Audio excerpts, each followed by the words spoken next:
Hello friends, welcome to radiant competition classes. और मैं आज आप लोगों के समक्ष दो महत्वपूर्ण बातें बताने वाला हूं। पहला, एक शुद्धि पत्र आया हुआ है 7/4/2022 को, और दूसरा है क्या कि आज 14 तारीख है और आज से फॉर्म फिलअप हो रहा है। फॉर्म फिलअप का एक अलग सा लिंक आया हुआ है, मैं उसके बारे में विस्तृत जानकारी आप लोगों तक शेयर कर रहा हूँ। चलिए अब देखिएगा, सबसे बड़ी बात है कि ये शुद्धि पत्र क्या है। तो इसमें देखिएगा, बिहार कर्मचारी चयन आयोग द्वारा सुयोग्य अभ्यर्थियों के चयन हेतु विज्ञापन संख्या 1/2022 तृतीय स्नातक स्तरीय संयुक्त प्रतियोगिता परीक्षा के लिए दिनांक 6/4/2022 को विज्ञापन प्रकाशित किया गया है। प्रकाशित विज्ञापन के कोटिवार पदों की विवरणी के क्रम संख्या 2 में अंकित योजना सहायक में स्वतंत्रता सेनानी के पोता पोती नाती नतीनी हेतु आरक्षित पदों की संख्या के लिए निर्धारित कॉलम में टंकन भूलवश निम्न रूपेण प्रदर्शित हो गई थी। जैसे योजना सहायक में 4 हो गई थी, और इसको इस कॉलम को इस तरह से पढ़ा जाए कि योजना सहायक में 3 ही पोस्ट उन लोगों के लिए आरक्षित होगा।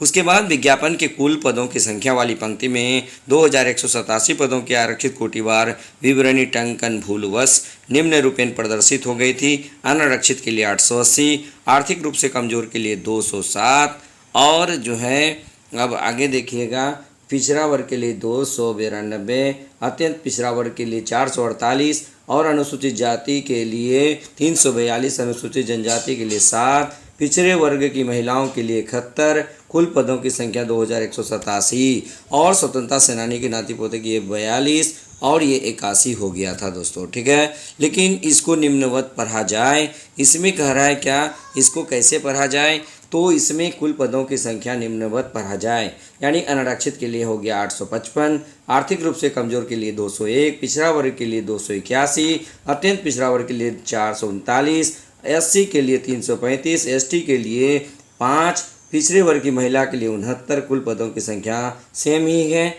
और स्वतंत्रता सेनानी के लिए नाती पोता के लिए ये कितना 41 हो गया, और दिव्यांग अभ्यर्थियों के हेतु पदों की संख्या 81 हो गया। ये आपका संशोधन है। ठीक है, अब हम लोग बात करते हैं कि जो लिंक दिया गया है, लिंक में आप कैसे देखिएगा। ठीक है, देखिए दोस्तों, सबसे पहले आप क्या कीजिएगा, bssc.bih.nic.in पे क्लिक कीजिएगा। देखिएगा यहाँ पर आपका साइट दिया हुआ है bssc.bihar.gov.in, bssc.bihar.gov.in। देखिए, सबसे पहले आप इस साइट पे जाइएगा।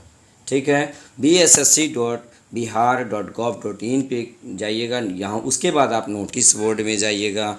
उसके बाद जैसे देखिएगा, यहाँ पर देखिए दिनांक, विज्ञापन, विषय, ये आपका एक अलग सा लिंक खुलेगा। देखिएगा, उसके बाद आपको कौन सा लिंक खुलेगा, पहले देखिएगा, ये लिंक खुलेगा आपका। यानी कि जी ही साइट पे जाइएगा, अप्लाई ऑनलाइन पर जाइएगा, तो देखिएगा आपका ये साइट खुल जाएगा।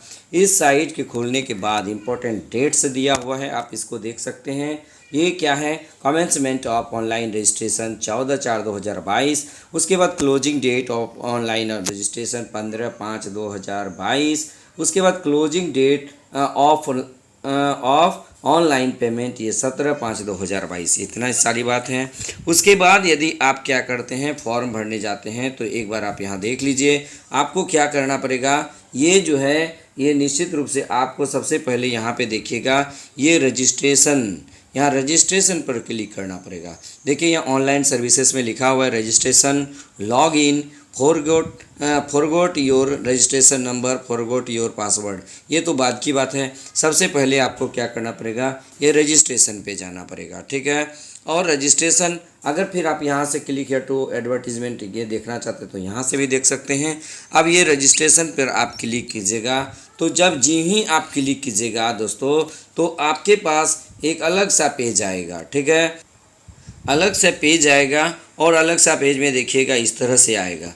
देखिए दोस्तों, आप इसको देख सकते हैं 14/4/2022, ये डेट ऑफ क्लोजिंग, फिर यहाँ लिखा हुआ है 3rd graduate level combined competitive examination.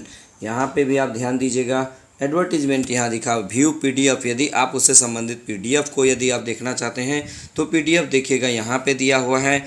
और यदि आप इसको क्या करते हैं, क्लिक हेयर, यहाँ पे देखिएगा ये क्लिक हेयर यहाँ पे लिखा हुआ है। आप देखिएगा क्लिक हेयर, आप यहाँ पे क्लिक कीजिएगा तो आपको एक अलग सा पेज खुलेगा दोस्तों, और वो पेज देखिएगा ये वाला पेज होगा, ये वाला पेज होगा। देखिए यहाँ पर है। अब इसमें सबसे पहली बात है, आप फॉर्म को देखिए कैसे भरिएगा। मैं आपको ये बेहतर ढंग से बता दे रहा हूँ, 1 से 2 बार वीडियो को देख लीजिए, आपको भी समझ में आ जाएगा।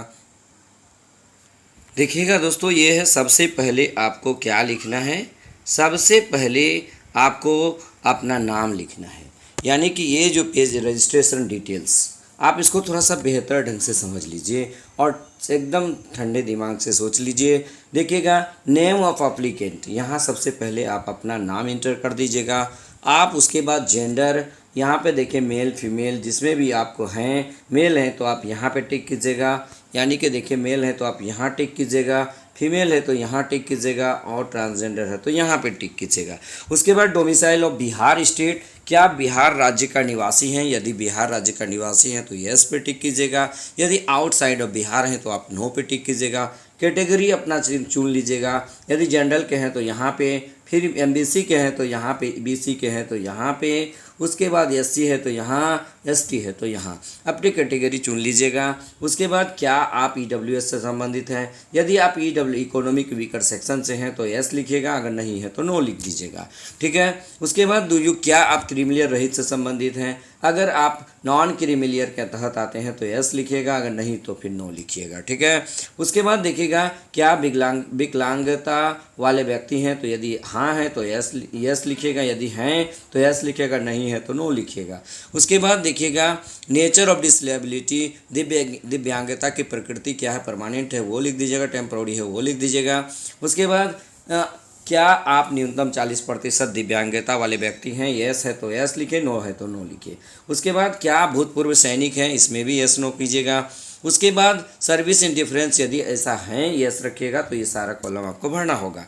उसके बाद क्या बिहार सरकार के सरकारी कर्मचारी हैं जिन्होंने कम से कम 3 साल नियमित और रेगुलर सर्विस की हो? यदि ऐसा है तो हाँ लिखिएगा, नहीं तो नो लिखिएगा, ठीक है। उसके बाद क्या आप विज्ञापन के अनुसार शैक्षणिक योग्यता है आपका? तो अगर हाँ है तो यस, उसके बाद नहीं तो नो। उसके बाद अपना एक मोबाइल नंबर लिखिएगा, और कह रहा है क्या मोबाइल नंबर जो है आप एक्टिव होना चाहिए ताकि वो कम्युनिकेशन आपके साथ हो सके। उसके बाद कन्फर्म मोबाइल नंबर, दोबारा आप मोबाइल नंबर डालिए कन्फर्म के लिए। ईमेल आईडी डालिएगा, और ये ईमेल जो कि आपको कम्युनिकेशन में मदद करता हो, ऐसा नहीं कि उसका पासवर्ड या भूल गए हों, एकदम जो वैलिड है, जिसको जो यूज़ में है आपका, वही ईमेल डालिएगा। उसके बाद फिर कन्फर्म ईमेल डालिएगा, डेट ऑफ बर्थ यहाँ पे डालिएगा, और वो अपने से यहाँ पर एज, और 1/8/2021 को कितना एज होता है वो डालिएगा। उसके बाद जो है यहाँ पर एज आप डाल दीजिएगा। उसके बाद यहाँ पर एक कैप्चा है, देखिएगा यहाँ पर एक कैप्चा दिया हुआ है, इस कैप्चे को भरिएगा, और ये कैप्चा भरने के बाद यहाँ पे कैप्चा भर दीजिएगा। उसके बाद सेव एंड नेक्स्ट पे जाइएगा।